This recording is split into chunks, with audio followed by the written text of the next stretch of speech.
Inilah Buletin Dakwah Kafah edisi 357, 18 Safar 1446 Hijriah atau 23 Agustus 2024 Masehi dengan judul Waspadai Upaya Sekularisasi Negeri.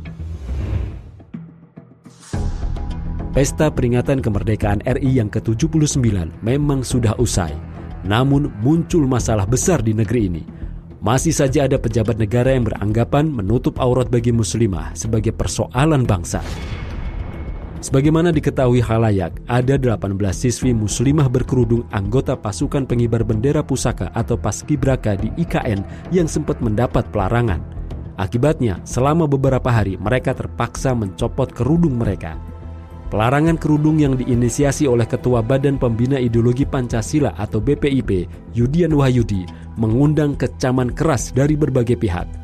MUI Pusat, MUI Daerah, hingga kepala daerah atau orang tua mengkritik keras kebijakan tersebut. Bahkan muncul seruan pembubaran BPIP. Setelah mendapat tekanan besar, akhirnya para siswi muslimah tersebut diperbolehkan kembali mengenakan kerudung mereka hingga saat upacara kemerdekaan RI ke-79 di IKN. Cacat logika. Pelarangan kerudung tersebut menurut Yudian adalah untuk menyeragamkan tata pakaian dan penampilan Paskibraka 2024. Penyeragaman tersebut berdasarkan semangat Bhinneka Tunggal Ika yang dicetuskan Soekarno sebagai bapak pendiri bangsa. Menurut dia, nilai yang diusung Soekarno adalah ketunggalan dalam keseragaman yang kemudian diterjemahkan oleh BPIP dalam wujud pakaian yang seragam. Alasan ini jelas kontradiksi dengan seruan kebinekaan yang sering digembor-gemborkan para pejabat negara, anggota dewan, termasuk BPIP. Pasalnya, mereka sering meminta agar rakyat saling menghargai dan menghormati keberagaman di tanah air. Mengapa kemudian Bhinneka Tunggal Ika dalam kasus ini ditafsirkan harus ketunggalan dalam keseragaman tanpa mentolerir busana muslimah? Benar-benar logika yang cacat. Ada dua kesalahan besar kepala BPIP dalam kasus ini.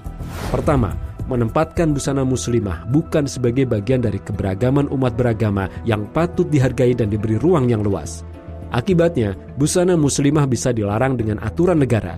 Bukan tidak mungkin nanti larangan ini juga berlaku untuk para muslimah yang bekerja di instansi-instansi pemerintah dengan dalih ketunggalan dalam keberagaman. Kedua, aturan pencopotan kerudung bagi siswi anggota Paskibraka ini jelas melanggar hak warga negara untuk menjalankan aturan agama yang mereka yakini. Berkerudung dan berjilbab adalah bagian dari perintah agama Islam yang hukumnya wajib bagi setiap muslimah. Bukan seperti topi atau sandal yang bisa dibuka copot kapan saja. Dalam Undang-Undang 1945, dalam pasal 29 ayat 2 pun disebutkan bahwa negara menjamin kemerdekaan tiap-tiap penduduk memeluk agama. Negara juga menjamin kemerdekaan beribadah menurut agama dan kepercayaan itu. Ibadah dalam ajaran Islam bukan hanya sholat, saum atau berhaji. Menjalankan semua perintah Allah SWT seperti menutup aurat juga adalah ibadah. Upaya sekularisasi. Dengan membaca kronologi kejadian ini, jelas ada unsur kesengajaan menghalang-halangi para siswi muslimah untuk menjalankan perintah agama dalam menutup aurat. Ada upaya mendesakralisasi simbol-simbol agama dan ketaatan pada ajaran Islam. Jilbab dan kerudung bagi kaum muslimah jelas bukan sekedar busana, tetapi juga simbol ketaatan dan kecintaan pada agama mereka. Karena itu, pelarangan ini bukan sekedar persoalan teknis pakaian. Ada upaya yang lebih serius lagi, yakni menggiring kaum muslim di Indonesia menuju kehidupan sekuler, menjauhkan umat dari ajaran agama dalam kehidupan alias menanamkan paham sekulerisme. Menurut Kamus Besar Bahasa Indonesia, sekulerisme adalah paham atau pandangan yang berpendirian bahwa moralitas tidak perlu didasarkan pada ajaran agama. Negara atau masyarakat yang berdiri di atas paham sekulerisme akan menolak campur tangan agama dalam kehidupan kecuali dalam urusan ibadah. Paham sekulerisme ini datang dari Barat, khususnya Eropa.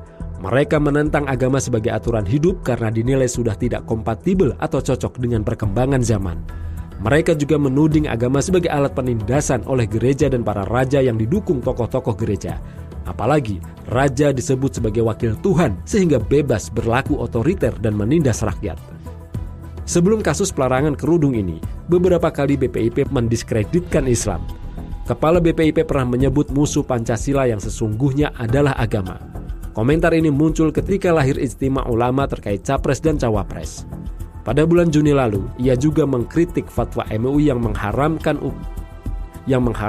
ucapan salam lintas agama. Menurut dia, pelarangan ucapan salam lintas agama dan selamat hari raya keagamaan mengancam eksistensi Pancasila dan keutuhan hidup berbangsa. Para pejabat dan politisi di Indonesia tidak pernah mau mengakui bahwa Indonesia adalah negara yang menganut paham sekularisme. Padahal pada faktanya, berbagai aturan dan standar moral yang dibuat jauh dari nilai agama. Keluarnya PP nomor 28/2024 tentang layanan kesehatan reproduksi bagi remaja misalnya adalah contoh regulasi yang tidak berdasarkan pada agama, tetapi semata urusan kesehatan reproduksi. Aturan ini tidak mengacuhkan keharaman zina maupun aborsi. Sekularisme berbahaya. Sekularisme dan pemberangusan agama Islam oleh negara telah menciptakan kerusakan di mana-mana. Dalam dunia politik, tanpa malu lagi para pemangku kekuasaan mengubah aturan dan konstitusi untuk kepentingan politik mereka. Ketika dirasa ada aturan yang membatasi ruang gerak mereka, aturan itu mereka ubah. Atau mereka membuat aturan baru atau mengganti pejabat yang bersangkutan dengan orang lain yang manut pada perintah mereka.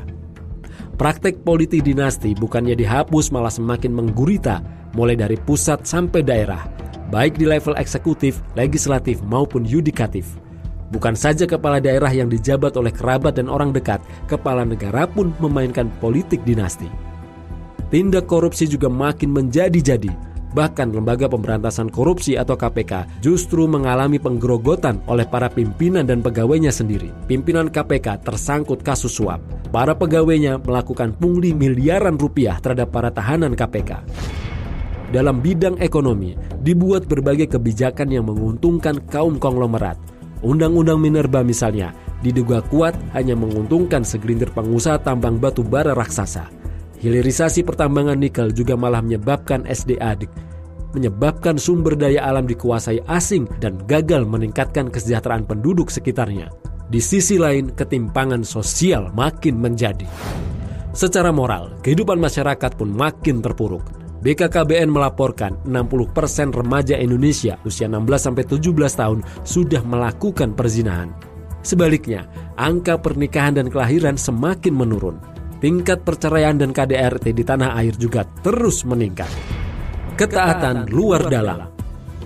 Sungguh mengherankan jika ada muslim yang berdiri menentang perintah Allah dan Rasul-Nya. Padahal ia diciptakan dan diberi nikmat oleh Allah SWT. Dia pun kelak akan kembali ke hadapannya untuk mempertanggungjawabkan tindakan dan ucapannya. Allah SWT mengingatkan kaum muslim agar selalu berpegang teguh pada ajaran Islam manakala dihadapkan pada pilihan selainnya. Dalam Quran Surat Al-Ahzab ayat 36, Allah SWT berfirman, yang artinya, tidaklah patut bagi laki-laki mukmin maupun perempuan mukmin jika Allah dan Rasul-Nya telah menetapkan suatu ketetapan akan ada bagi mereka pilihan lain dalam urusan mereka. Siapa saja yang mendurhakai Allah dan Rasul-Nya, sungguh dia telah sesat dengan kesesatan yang nyata. Ada dua alasan kuat mengapa kaum muslim harus menyingkirkan paham sekularisme dan wajib berpegang teguh pada ajaran Islam. Pertama, Islam adalah agama yang kompatibel atau cocok untuk kehidupan manusia sepanjang zaman.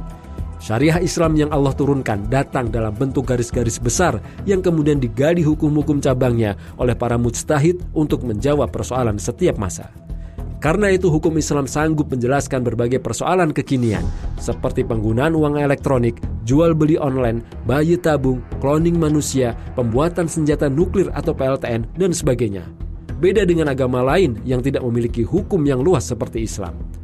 Kedua, hukum Islam memiliki pencegahan atas ragam kezaliman baik oleh individu maupun oleh penguasa. Sebabnya, unsur takwa dalam diri setiap muslim akan mencegah dirinya dari berbuat zalim. Selain itu, ada kewajiban amar ma'ruf nahi mungkar atas kaum muslim yang berperan mencegah kezaliman.